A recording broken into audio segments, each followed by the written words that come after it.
Good morning, students. Welcome to the program Aprender e Estudar em Casa. My name is Edson Horta. I will be your teacher for your English classes of the 9th grade.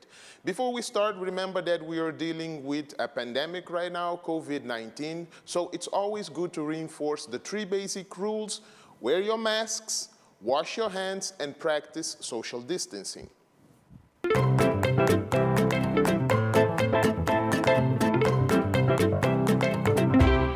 In today's class, we're going to talk about modal verbs. What are modal verbs? What different types of modal verbs exist? And how can you use them? So, modal verbs. The different types of modal verbs that exist are must, have to, need, mustn't, and may. So now we are going to start our class, so please pay attention. Let's go.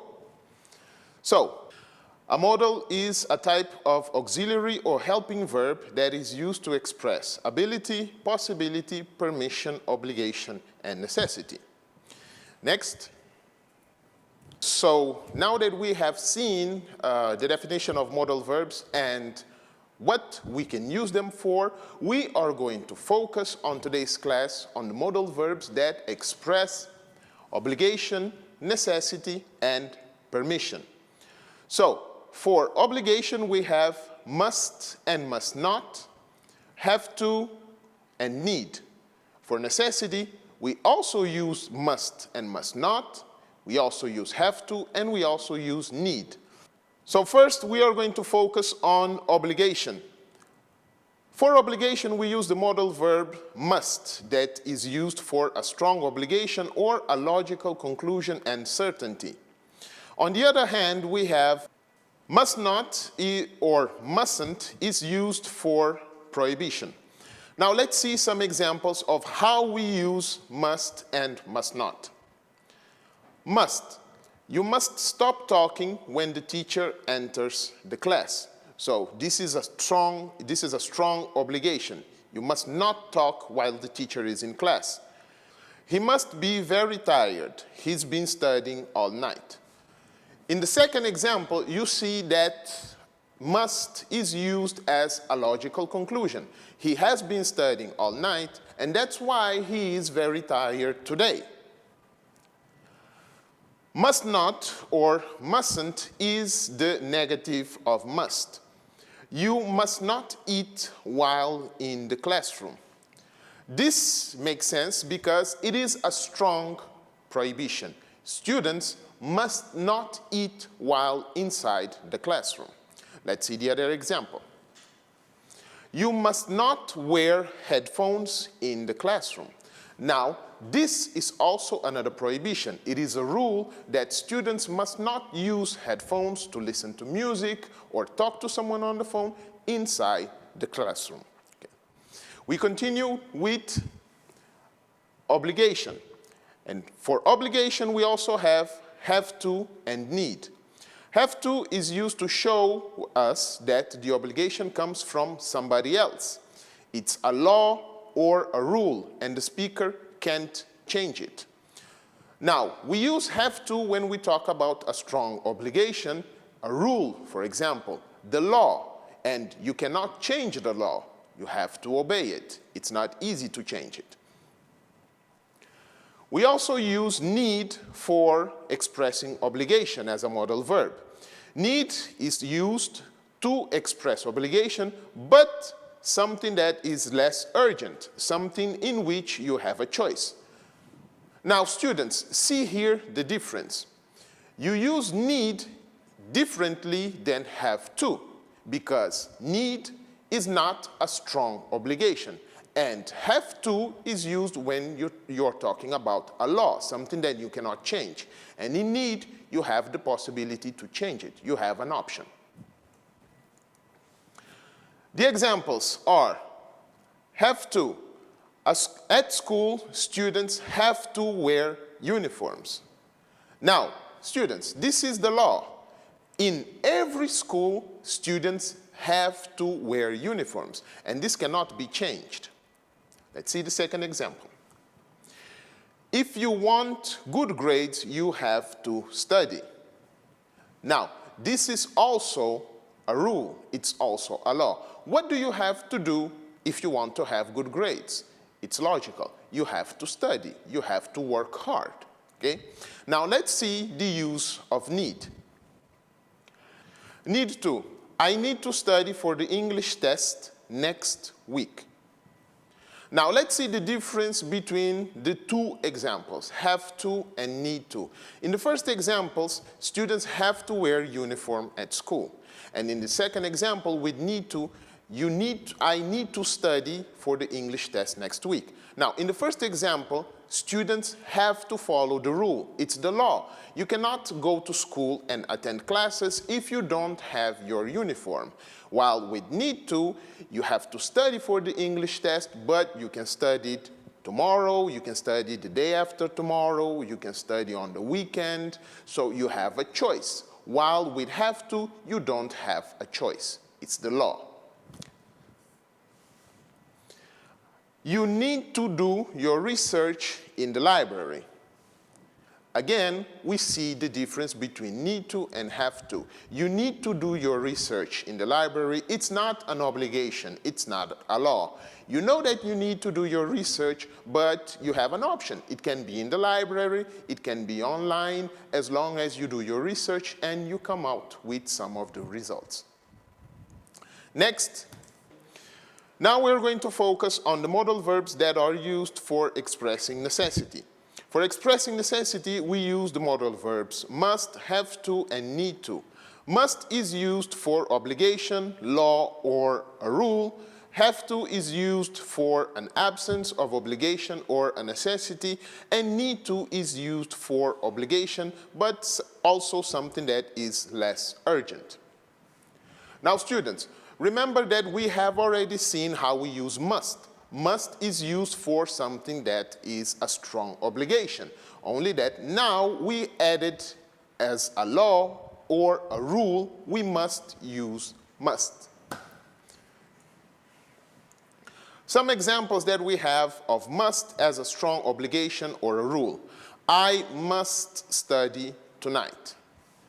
Now, let's see the difference between this example and the other examples that we have already seen. I must study tonight. This is a strong obligation, okay?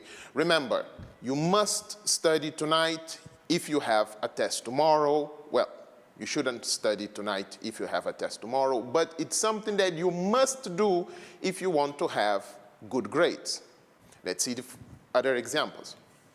In the second example, I have to study tonight.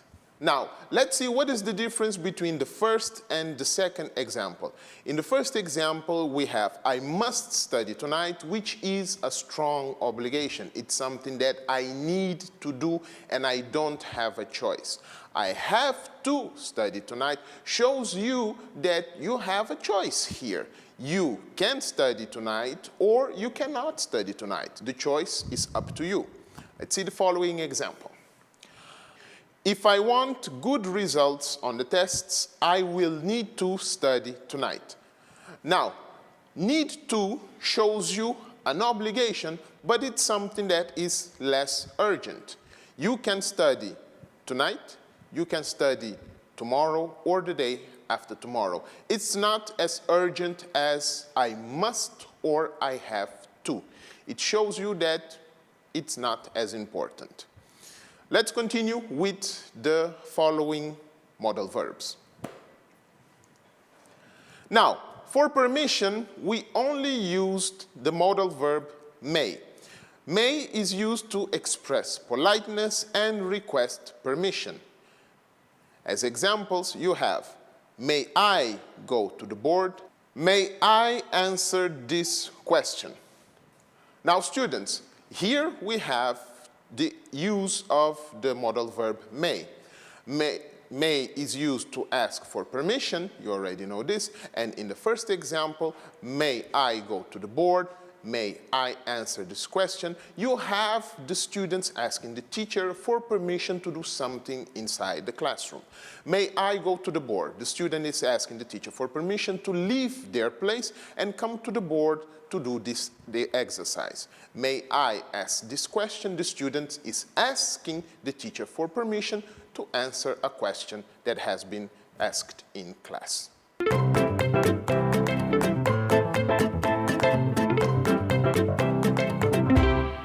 All right, students, now that we have seen the different types of modal verbs, how do you use them, we are going to do some exercises to see if you guys really understood today's lesson. So, for our exercise today, you have a set of questions that you must complete using the different modal verbs that we learned today. Sentence number 1. You talk to your math teacher about your grades. This is an order, so with which modal verb are we going to use to complete this sentence? Number 2, I go to the toilet. It's a question and it is also asking for permission.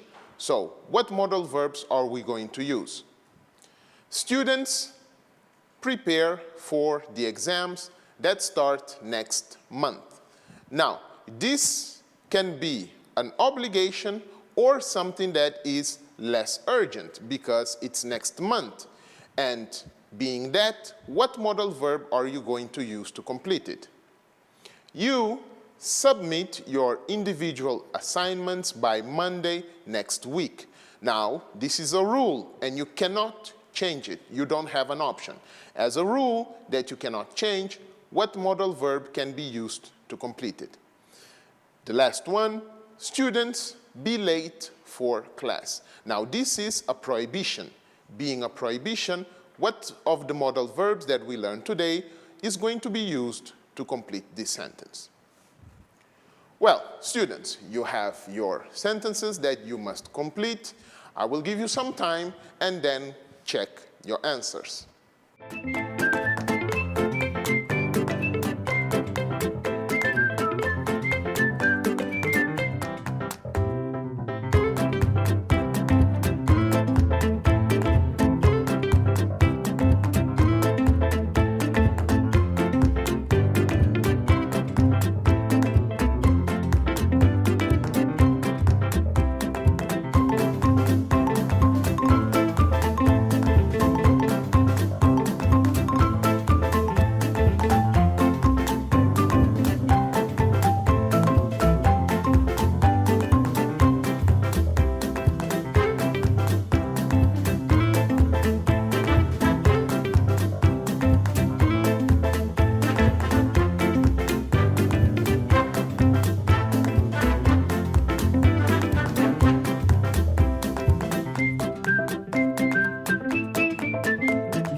Okay, students, we're back. Let's see how you completed your exercise. You talk to your math teacher about your grades. This is an order, and because it's an order, we use, exactly, you're correct, we use must. Number 2, I go to the toilet. This is a permission. You are asking someone for permission. And since you are asking for permission, we use, of course, you're correct once again, may. Students prepare for the exams that start next month. Now, this is an obligation, but it's not very urgent. And because it's not very urgent, we use need to or have to. You submit your individual assignments by Monday next week. This is a rule and we don't have a choice. We cannot change it. And because it's a rule, we use correct once again. We use have to. The last sentence, students be late for class. This is a prohibition. This is something that they cannot do. What do we use? Exactly. Since it is a prohibition, we use mustn't. There you have it, students. The exercises were completed and you guys did a very good job.